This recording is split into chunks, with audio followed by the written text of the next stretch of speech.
So section 7.1 is all about inverse variation. So when you have an equation that has direct variation, that's just when you have y equals a, so any constant multiplied by x. So a number multiplied by x equals y, that's direct variation. Inverse variation is when you have a constant that's divided by x, and that equals y. So y equals a, the constant, over x. And then a cannot be 0, and then a is also the constant of variation. So example 1, tell whether x and y show direct variation, inverse variation, or neither. So if you have an equation that's not already solved for y, you need to solve it for y and then decide if you have a constant multiplied by x, a constant divided by x, or neither of those two. So for number 1, it's xy equals 17. So I want to solve this equation for y, so I need to isolate the y. So in order to do that, I'm going to divide both sides by x. So these two cancel out, and then I'm left with y equals 17 over x. And then since I have a constant, just a regular number divided by x, that is inverse variation. And then for number 2, it's already solved for y, so y equals x plus 29. So there's nothing I need to do in order to isolate y. But since I have a number that's being added to x, not multiplied by or dividing that number by x, it's neither.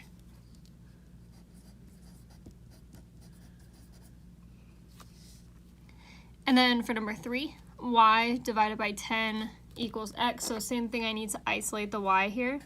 So in order to cancel out that dividing by 10, I'm going to multiply by both sides by 10. So these two cancel out, and I'm left with y equals x times 10, so 10x.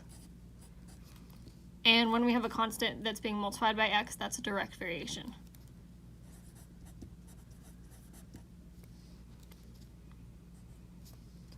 And then for number 6, I have y, or 6x equals y, or y equals 6x. So this is already technically solved for y, and we have a constant 6 that's being multiplied by x, so this is also direct variation. For number 5, xy equals negative 0.25, so I want to solve for y, I want to get it by itself. So I have to divide both sides by x again. So these two cancel out. I'm left with y equals negative 0.25 over x. So now I have a constant, a number that's being divided by x, so this is inverse variation.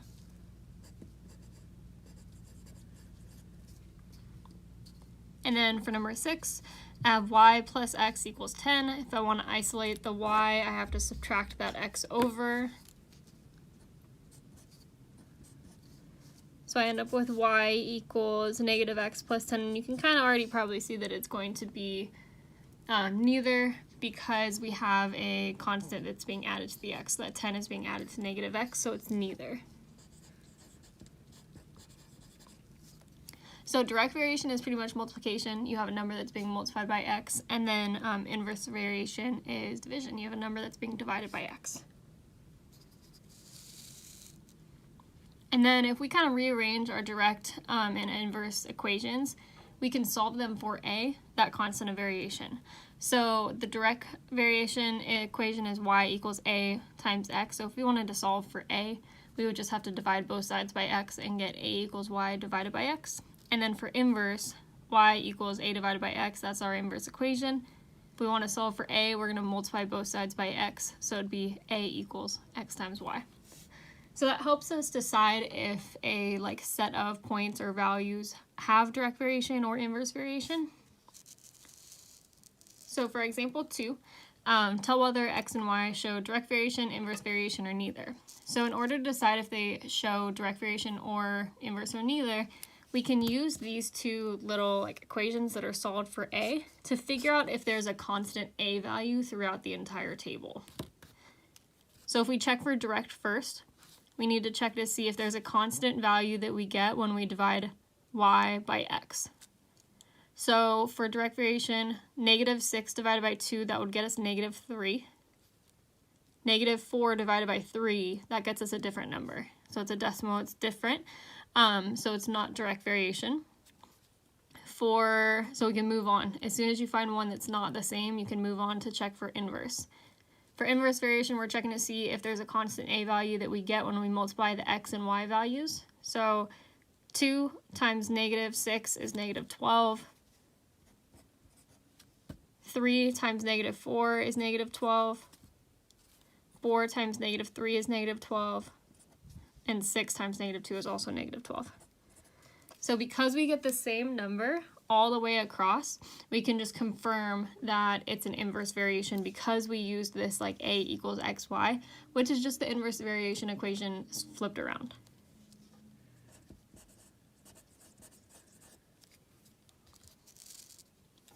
And then for 8, so we'll do the same thing. So we'll check direct first and see if there's a constant number that we get when we divide y by x.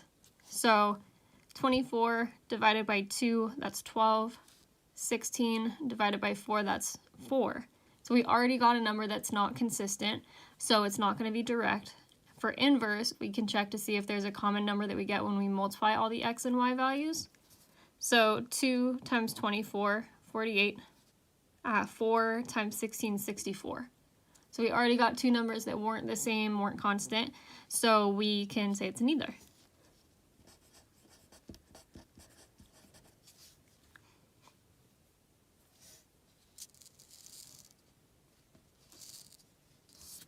For example 3, says the variables x and y vary inversely. Use the given values to write an equation relating x and y. So if they vary inversely, we want to set up an equation that helps us solve for a. It's up to you on which equation you start with. So sometimes it's easier, or it makes more sense to just remember the like regular inverse variation equation and then use that to solve for a, or you can take the one that's already solved for a and then plug that value back in. So we'll try both. So the first way is we can just find a first. If we know it varies inversely, we can solve for a using a equals xy. And then if a equals xy, then we can substitute in x and y to solve for a. Because to write the equation, we're ultimately just solving for a, and the x and y will stay there at the end. So x times y is 4 times 8. And then 4 times 8 is 32. So a equals 32.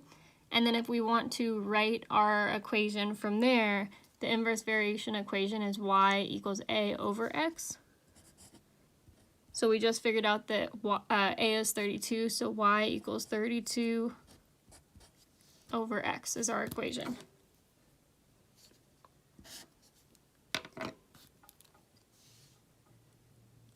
And then for part B, x equals 6, y equals -1. You can just use the regular old equation also to help you solve for a. So y equals a over x.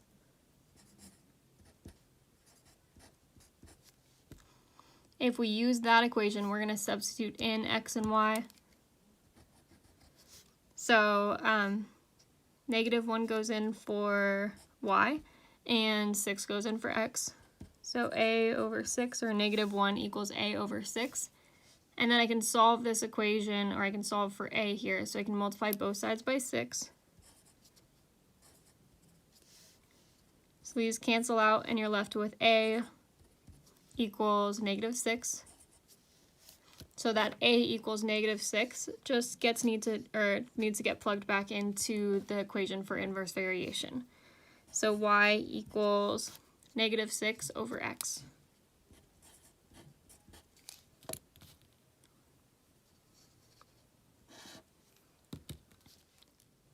So for example 4, it says the time t in hours that it takes a group of roofers to roof a house varies inversely with the number of roofers.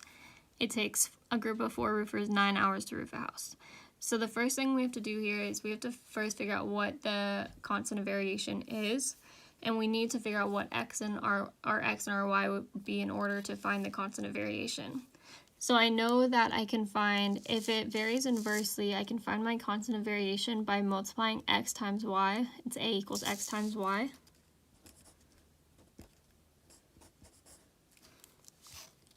And then at some point we'll need to decide or figure out what is x and what is y. So like the roofers or the hours. So x is always going to be our independent variable and d is always going to be our dependent variable. So we have to think, does the amount of hours it takes to roof the house depend on the roofers, the number of roofers, or vice versa? Do the amount of roofers depend on how many hours it takes to complete the house? So because the number of roofers that we have impacts the amount of time that it takes to roof the house, roofers would be our independent variable, so it would be x, and the hours would be our dependent variable, it would be y.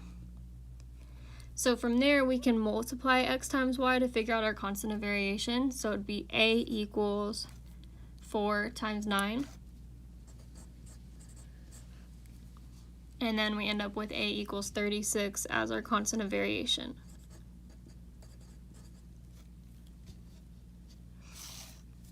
And we can even set up an equation that corresponds to this problem now, because we know the inverse variation equation is y equals a over x.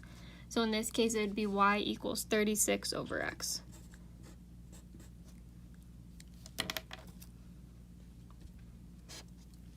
So now we can move on to part A. It says make a table showing the time it would take to roof a house when the number of workers is 2, 6, 9, and 12.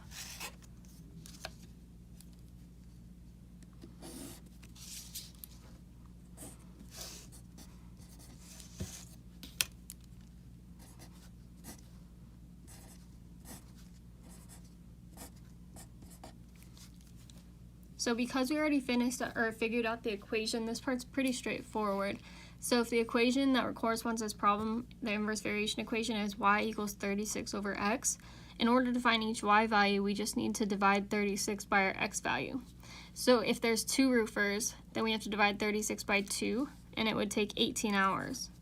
If there's 6 roofers, we would have to divide 36 by 6, and it would take 6 hours. 9 would take 4 hours, we know that.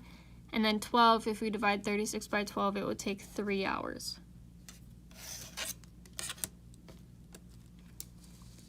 And then for what happens to the time it takes for to roof the house as the number of roofers increases, the time decreases.